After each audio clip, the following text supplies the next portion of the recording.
Welcome to our gourmet restaurant. Your table is already set for you right over there. Here is today's menu where you can order only the craziest video games out on the market. Now, what will you be having today?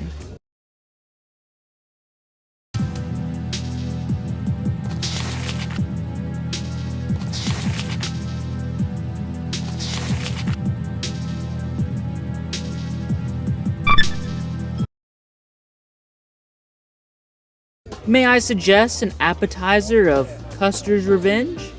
Or perhaps Hooters Road Trip?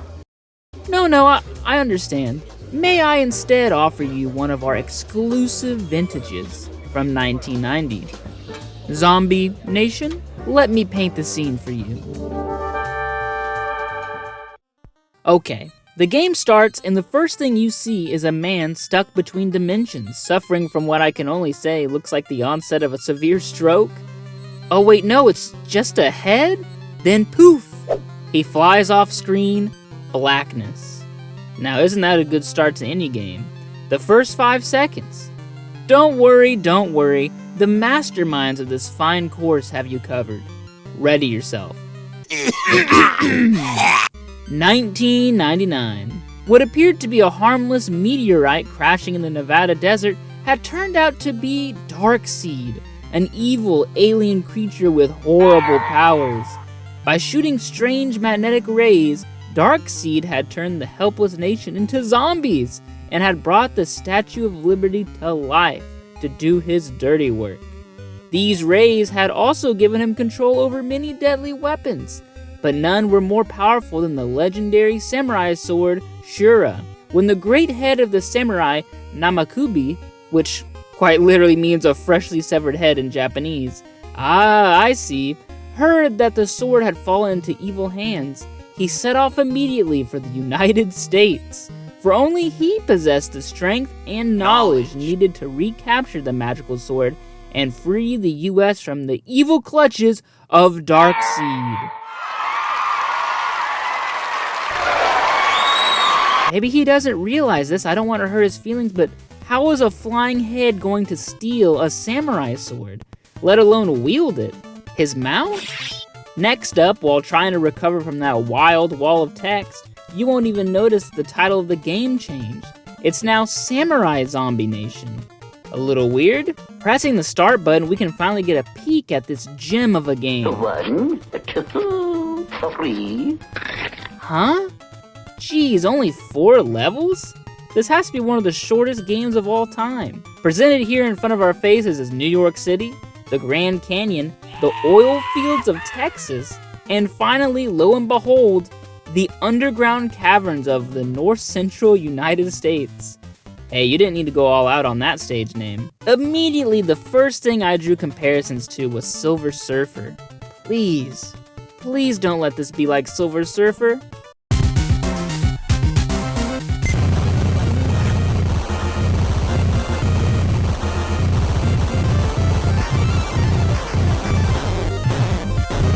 This game may play like Silver Surfer, but I never saw him do this. Now, my good sir, tell me, doesn't that sound absolutely delectable? Wait, did you hear that?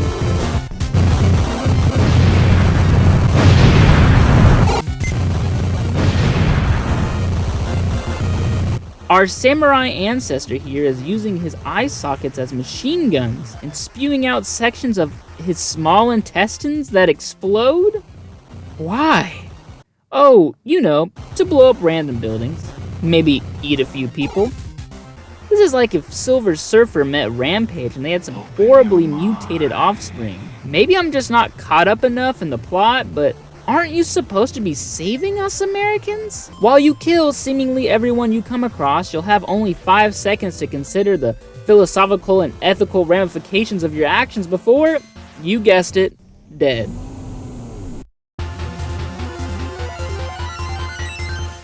If this samurai can survive being decapitated for who knows how long, I'd think he'd survive a few pixelated light blobs. Also, I just realized the size difference. This guy's got a big head. It's hard to look around though when there's so much chaos on the screen. But if you do get a chance to look at the bottom, well, I have no idea what all that means. Okay, so the mini faces down at the bottom are your health. I gotcha. But what is this thing to the right? A man running a marathon? Is this how far I am in the level? Huh, no. This is your, and you'd never know this, hostage meter. Yeah, you know when you want to save a hostage so you explode them right out of a skyscraper and then eat them to complete the rescue operation? Yep. Well, rescue 5 hostages and you'll move up a level. As you keep progressing, you'll get additional weapons and speed and yada yada yada. But good luck with any of that, cause when every 5 seconds you'll be restarting your progress.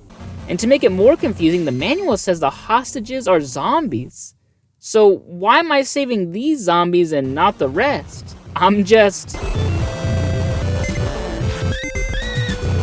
And let's talk about the controls for a second. This head does not turn on a dime, and it drives like a train.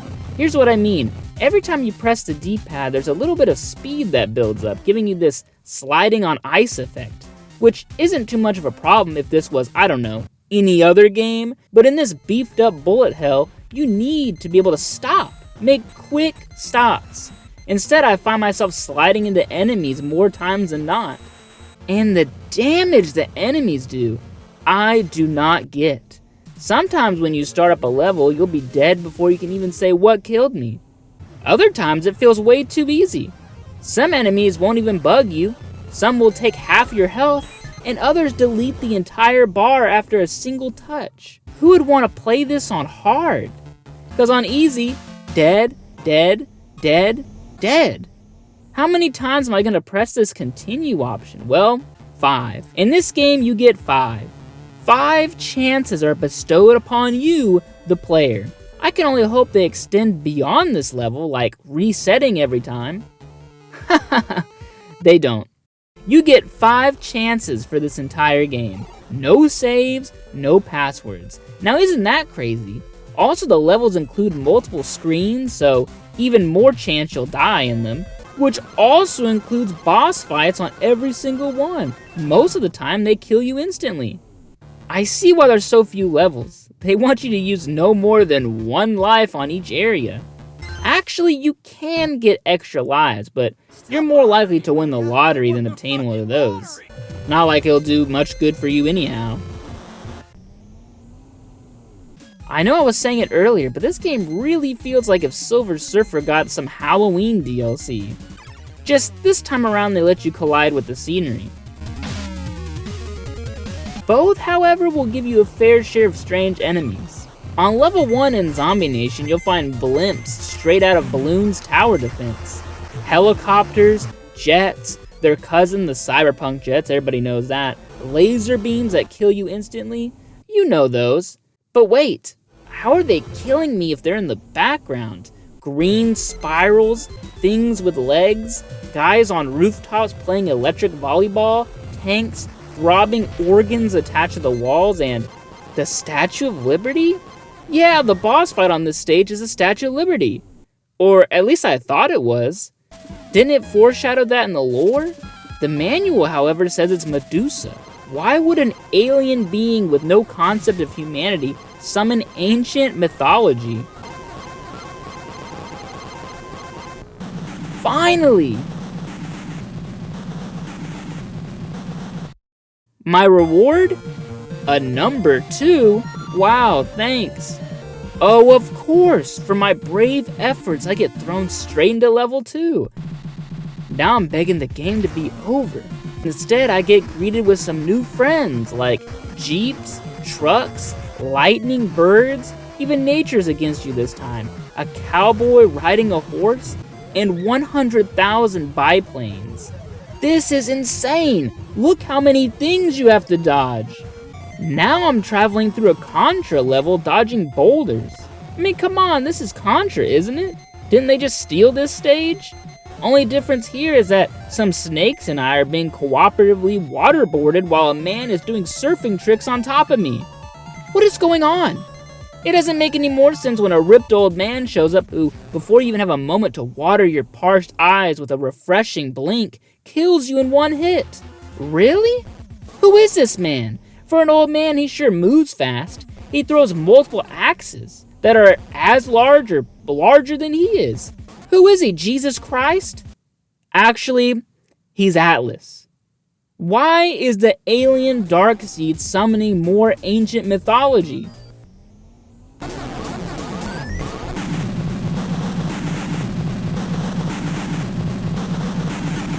Well, you know by now there's no good reward for this. Level 3. Welcome to the ground zero of the Chernobyl incident. Here you'll find active smokestacks, tomahawk missiles, which the manual says are nuclear missiles, mech suits, a car with limbs, and so many projectiles your NES will scream out to be water-cooled. Something I forgot to mention is if you manage to level up to where the star is active on your screen, you can press the A button to clear it. Now, I'd be lying to say if this didn't save me a time or two, but chances are that you'll be slaughtered before you can even get close to saving 15 hostages in a row. Deep into level 3, the game starts to look like the NES Batman game, with the color palette and these little robots. Now what am I supposed to do here? Hello? Nice. Real nice. Okay, while it looks like the NES Batman, it plays more like that Mario level where you have to take a certain path in order to progress. Except in Zombie Nation, you get unkillable enemies in your way, taking all your health in seconds. Especially all these spiked green droids, dang. If you make it through thousands of mech warriors, you'll find that the boss fight is a little different. Namely, where in the world are they? Well, here's the boss. According to the manual, this is a 10,000 foot tall mobile nuclear reactor. And by the way, the only way to kill him is to find a plutonium core buried in the back and destroying it. It's a lot easier said than done, taking into the fact that there's a blue jarbled mess that looks like a glitched blueberry buzzing around. If it even grazes a hair on your chin, you die. Am I, detonating this nuclear reactor? Aren't I supposed to be the hero? I keep saying it. Whew! Wipe the sweat off your hands because what comes next is death. No, literally. I had no time to figure it out.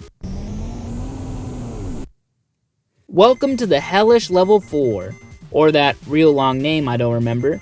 We got everything down here from lava waterfalls, bats, dinosaurs, phoenixes, snot green squids. Weird, but hey, watch as I Thanos them all away. Haha, take that! More? There's more of them? Oh, and grapes orbiting lava monsters. This Darkseid guy sure is powerful, but I don't think his head's screwed on right. He's so powerful that the boss section on the stage is snakes from Venus. I like that. I like how this guy can summon Atlas, a Titan-sized Medusa, but he just gave up here. He said, I'm gonna kidnap some snakes from Venus. Funny enough, this is actually the easiest stage, thanks mostly to the insane amount of lag. That's done. Is it over yet? Not yet. 5? There's one more stage?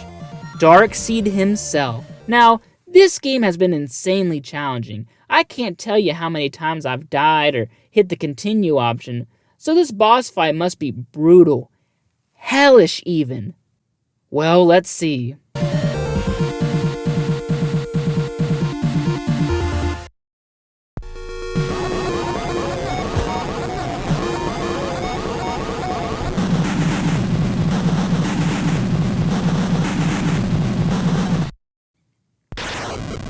Well, that's that.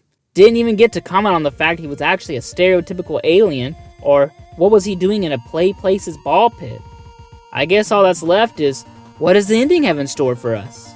America gets liberated. You get 3 big congrats, you see a Tory gate, get about 3 minutes of credits, then the game resets.